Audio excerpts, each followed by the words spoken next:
Ano nga ba ang Paksiliga? Dapat ba tayong matuwa dito? O dapat tayong mag-alala dahil dito? Marami nagtatag sa akin sa Facebook, sa TikTok about ano ba yung thoughts ko dito sa Paksiliga. But first, mga bossing, pasensya na kayo. Hindi ako masyado naging updated dito kasi ang dami kong ginagawa sa family and sa work. So, yung Paksiliga, maraming sasabi na ito na daw yung magiging next Silicon Valley ng Pilipinas. But on the other side, marami rin naman nagsasabi na baka ito na nga yung pinakamalaking geopolitical decision na gagawin ng bansa. So ano nga ba ang Pax Silica? Ang Pax Silica ay hindi siya kumpanya. Hindi rin ito simpleng data center. Ito ay isang international initiative na led by the United States para gumawa ng mas secure na supply chain ng AI. Ibig sabihin lang noon, yung supply chain na yun, mga bossing, it includes the semiconductor or yung chips, yung AI computing, cloud infrastructure, critical minerals, advanced manufacturing, renewable energy, at data centers. Sa madaling salita, mga bossing, ang gusto nilang gawin, yung buong ecosystem ng AI, dapat hindi siya umaasa sa iisang bansa lang. So, bakit kasama ang Pilipinas? So, based on my research, noong April 2026, opisyal na sumali ang Pilipinas sa Pax Silica. Kasabay nito, inanunsyo na yung 4,000 acre or 1,620 hectares na kung saan kasing laki siya ng 38 na Mall of Asia, mga bossing, na tinawag siyang Economic Security Zone na itatayo sa New Clark City. Ambisyon nila, mga bossing, gawing AI at semiconductor hub ang Pilipinas. Posibleng magkaroon din ng semiconductor industry, advanced manufacturing, AI infrastructure, research facilities, at iba't ibang technology companies. Pero mahalagang tandaan, maraming detalye dito na pinag-uusapan pa lang. So meaning, hindi pa publicly available yung buong kasunduan netong Pax Silica. So ngayon, pag-usapan naman natin, ano nga ba ang data centers? Kapag sinabing data centers, isipin mo na lang, bossing, na hindi siya simpleng office building lang. Napakalaking computer room siya kung iisipin. Ayun ang data centers. Dito nagra-run yung mga ChatGPT, Netflix, banking system, at kung ano-ano pang mga services natin na ginagamit online. Especially yung AI. Since ngayon, dumadami yung gumagamit ng AI, mas kinakailangan ngayon ng mas maraming data centers. Kaya nagkakaroon mga ganitong klaseng proyekto. So ano nga ba yung mga possible na maging benefit natin dito sa Pax Silica na to? Kung magiging successful to at magagawa siya ng maayos, ang mga possible na maging benefit nito sa atin, una, possible tayong magkaroon ng mas maraming trabaho.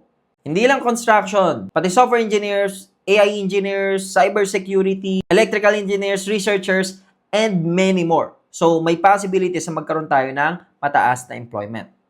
Pangalawa, possible na may mga pumasok sa atin ng mga foreign investments. Especially kung malalaking technology companies ang papasok, susunod na rin dyan yung mga iba pang negosyo. Pangatlo, pwede tayong umakyat sa value chain na tipong hindi na tayo madalas mag-export ng raw materials kasi kaya na natin gumawa ng sarili natin because of the advancement ng technology. Last but not the least, pwede rin tayong magkaroon ng mga modern digital infrastructure because of this. Maraming cloud services, mas mabibilis na internet, at kung ano-ano pa.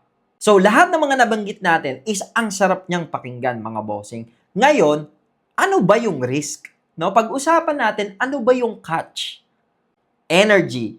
Ang data centers, alam natin na sobrang hungry yan pagdating sa energy. Alam naman natin na sobrang taas ng Meralco natin ngayon. So meaning, kung magdadagdag na naman tayo ng mga energy-hungry na proyekto, that means possible, mas tumaas na naman yung mga kuryente bills natin, mga bossing, at magkaroon ng mas maraming blackout if hindi ito magagawa ng maayos. Kasi kung ganun mangyayari, mga bossing, kailangan natin gumawa ng power plant para masuportahan yung mga energy demands ng data centers. Number 2, mga bossing, is tubig. No? Kailangan kasi na mas maraming cooling sa mga data centers, especially with the AI. Kaya mas magandang pag-aralan talaga ng mabuti to, mga bossing, kung sasapat ba yung water supply natin dito. Kasi alam naman natin sa ibang part din ng Pinas, nagkakaroon pa ng mga walang tubig.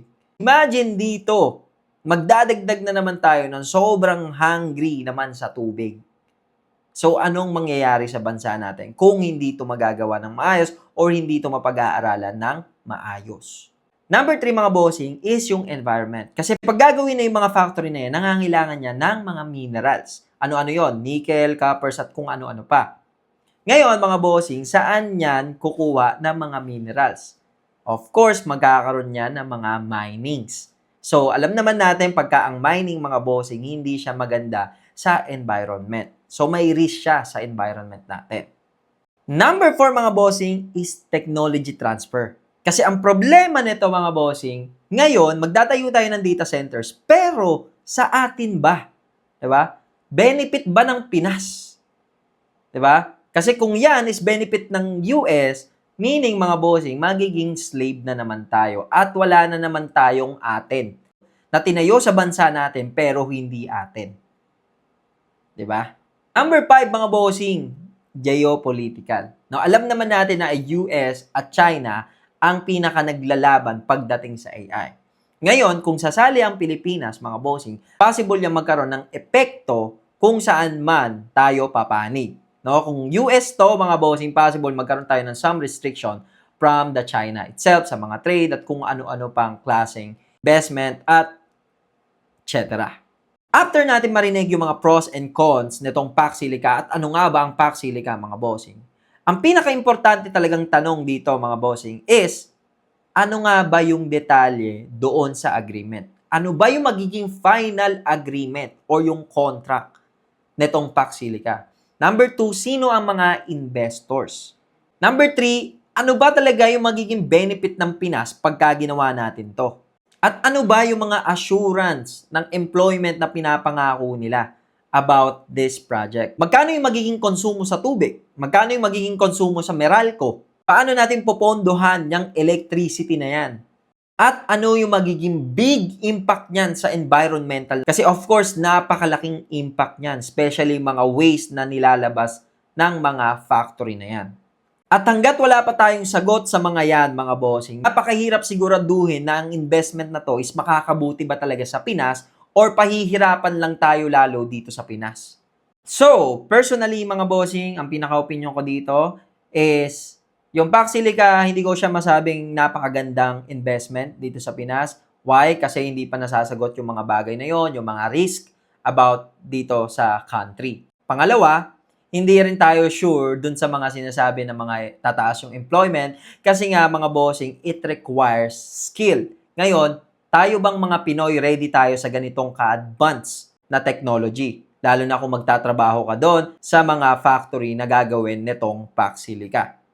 'Di ba? Kasi mamaya mangyayari, tinayo siya sa Pinas, naka-own pa siya sa ibang bansa, and then since hindi kaya ng mga Pinas makipagsabayan, ang kukunin lang din ng mga empleyado is ibang bansa lang din. So tayo, magiging cheap labor, nagsasuffer yung environment, and at the same time, hindi nagbe-benefit ng malaki yung Pilipinas because of this pack silica. And ngayon mga bossing, meron pa tayong ilang araw na sa November 2026, yan yung pinakapalugit, I believe, if I'm not mistaken, na dapat magkaroon na ng agreement about this pack silica. Again mga bossing, disclaimer, this is based on my research. So kung may nasabi ako mali, correct me if I'm wrong, and yung personal opinion ko, that's my personal. So ngayon, ang tanong is, pabor ka ba sa pack silica? If oo, i-comment mo. If hindi, i-comment mo. Pag-usapan natin yan mga bossing. So, yun lang, and see you on the next one. Bye.